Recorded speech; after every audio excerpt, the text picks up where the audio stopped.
Berarti dengan demikian perempuan yang haid itu pulang dengan tidak mengerjakan tawaf wada. Maka atas dasar hadis ini pula tawaf wada itu hukumnya sunnah. Umpama tidak dikerjakan ya tidak apa-apa. Contohnya bagi perempuan yang haid, dia sudah tawaf ifadah tetapi belum tawaf wada. Ketika akan pulang masih dalam keadaan haid, maka dia sudah boleh keluar meninggalkan Mekah tentu saja setelah selesai pelaksanaan ibadah hajinya. Jadi paling cepat ya, tanggal 13 itu sudah bisa pulang walaupun belum tawaf wada dan dia tidak mengerjakan tawaf wada. Jadi kalau tawaf ifadah itu merupakan rukun dari ibadah haji yang harus dikerjakan, tidak bisa ditinggal dan tidak bisa diganti dengan fidyah, tetapi tetap harus dikerjakan. Sedangkan tawaf wada itu merupakan tawaf sunnah. Babul qasri, babnya mengkosor sholat li ahli Makkah, bagi penduduk Makkah. Haddatsana Nufaili, haddatsana Zuhair, haddatsana Abu Ishaq, haddatsani Haritsah bin Wahab al-Khuzai.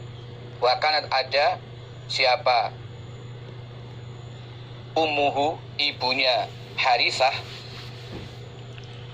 adalah tahta Umar, di bawah Umar. Maksudnya istri dari Umar Ibnu Khattab. Jadi ibunya Haritsah adalah istrinya Umar.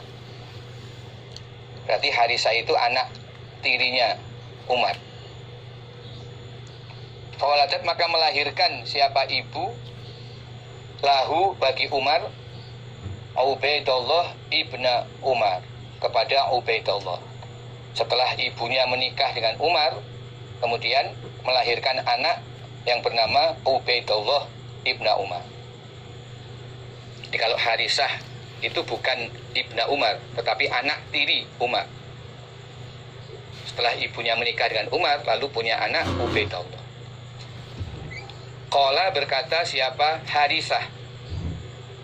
Nah, yang meriwayatkan hadis ini adalah Haritsah al-Khuzai. Sholat aku Haritsah ma'a Rasulillah, bersama Rasulillah sallallahu alaihi wasallam, bimina, di Mina. Wan nasu, adapun manusia, maksudnya umat Islam, aktsaru ma kanu, lebih banyaknya apa-apa, kanu yang ada mereka, annas, atau umat Islam. Fasolla, maka sholat siapa Nabi, bina, mengimami kami, rokaatain, pada 2 rakaat. Nah, ini adalah sholat qashar. Jadi sholat qashar zuhur atau asar Nabi kerjakan 2 rakaat ketika berada di Mina. Fi hajjatil wada, di dalam haji wada. Haji wada, haji pamitan. Maksudnya haji yang terakhir dikerjakan oleh Nabi pada tahun terakhir, yaitu tahun 10 Hijriah dalam kehidupan Nabi. Jadi disebut haji wada karena dikerjakan pada tahun terakhir dalam kehidupan Nabi, yaitu tahun 10 Hijriah. Dan pada saat melaksanakan ibadah haji, ya, ketika Nabi berkhutbah di Arafah, Nabi sempat menyampaikan khutbah wada, yaitu khutbah seakan-akan orang yang akan berpamit meninggalkan umat manusia di alam dunia ini. Seakan-akan dalam khutbah itu Nabi berpamit kepada para sahabat, sehingga haji Nabi saat itu disebut haji wada. Jadi ada istilah tawaf wada, ada istilah haji wada. Kalau haji wada ini khusus haji yang dikerjakan oleh Nabi. Ya. Ini sebutan atau istilah untuk haji yang dikerjakan oleh Nabi. Jadi Nabi itu seumur hidup mengerjakan haji 2 kali. Sekali sebelum hijrah atau ketika Nabi masih di Mekah. Itu Nabi pernah mengerjakan ibadah haji 1 kali sebelum hijrah.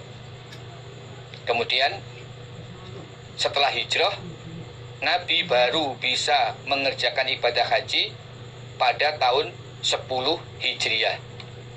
Tahun terakhir atau tahun paling akhir dalam kehidupan Nabi. Nah, yang dijadikan syariat dalam ibadah haji adalah pelaksanaan haji Nabi ketika melaksanakan haji wada atau haji yang terakhir itu, ya, bukan haji pada waktu sebelum hijrah.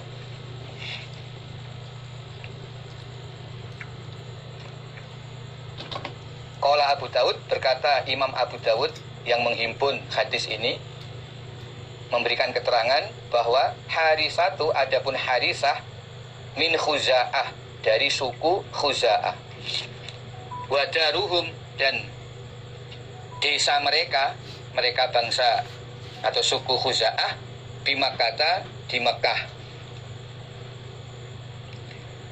Jadi Harisah itu penduduk Mekah dari suku Khuza'ah. Kemudian di dalam hadis ini Harisah mengatakan bahwa Harisah sholat berjamaah bersama Nabi di Mina.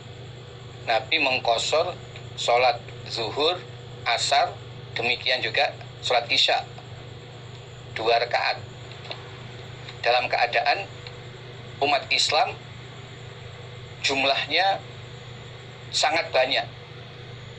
Wan nasu aksaru makanu, saat itu kondisi umat Islam dalam jumlah yang sangat banyak. Maksudnya kondisinya aman, tidak dalam kondisi khawatir atau dalam ancaman musuh, tapi umat Islam dalam kondisi aman. Jumlah mereka sangat banyak. Nah, jadi Harisah sebagai penduduk kota Mekah ketika melaksanakan ibadah haji, kemudian bermakmum sholat berjamaah di Mina, itu ikut berjamaah bersama imam dengan mengqashar sholat wajib. Nah, sedangkan jarak antara Mekah Mina itu ya hanya beberapa kilo, tidak jauh.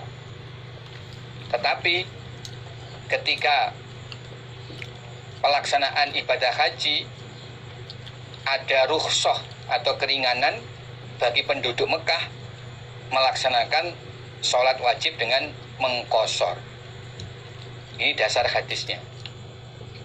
Jadi pada waktu itu Harisah sebagai penduduk Mekah sholat wajib berjamaah bersama Nabi, ikut mengqashar. Jadi dia tidak sholat sendiri atau membentuk jamaah sendiri dengan sholat sempurna, tetapi bergabung bersama jamaah haji yang lain, lalu mengerjakan sholat wajibnya dengan qashar. Nah, ini memang merupakan rukhsah, keringanan bagi penduduk Mekah dalam pelaksanaan ibadah haji selama perjalanan ibadah haji, ya, seperti ketika di Mina. Maksudnya ketika di Mina mereka diberi keringanan untuk mengqashar sholat.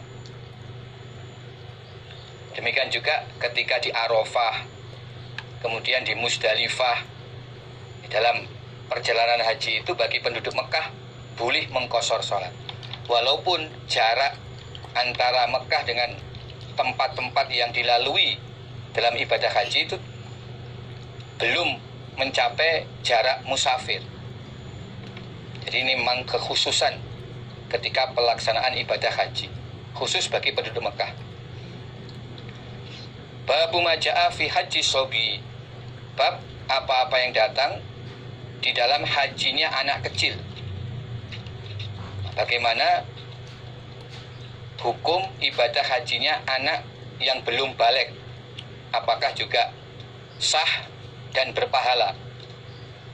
Haddatsana Muhammad bin Tharif Al-Kufi, haddatsana Abu Muawiyah an Muhammad bin Suqah an Muhammad bin Munqadir an Jabir bin Abdillah qala, berkata Jabir, Rafa'at mengangkat siapa imra'atun, seorang wanita, sobian pada anak kecil, laha bagi wanita itu, ila Rasulillah, menunjukkan kepada Rasulullah Shallallahu Alaihi Wasallam.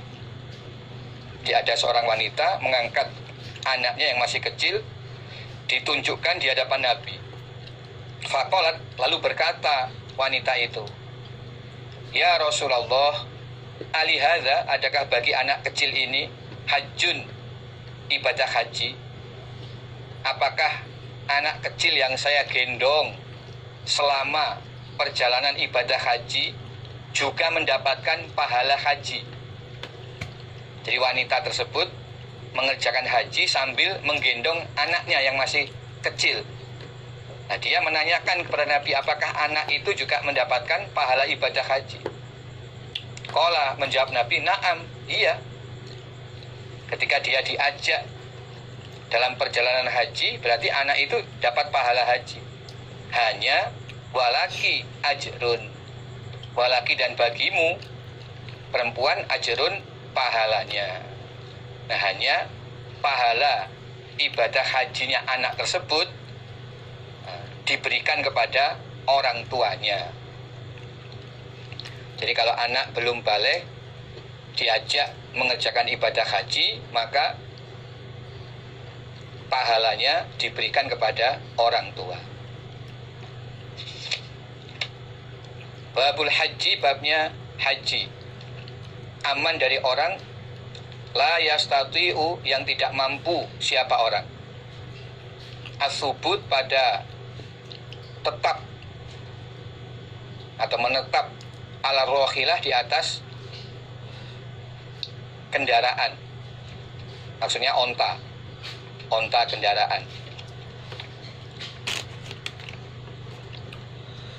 Babnya menghajikan atau mewakili haji dari orang yang tidak mampu beribadah haji karena sudah tidak mampu duduk tetap di atas onta. Jadi karena usianya sudah tua atau mungkin karena sakit sehingga tidak mampu untuk duduk tetap di atas onta. Artinya kalau dia naik onta, dia akan jatuh. Maka hajinya bisa diwakilkan kepada orang lain. Jadi orang lain yang mengerjakan ibadah hajinya.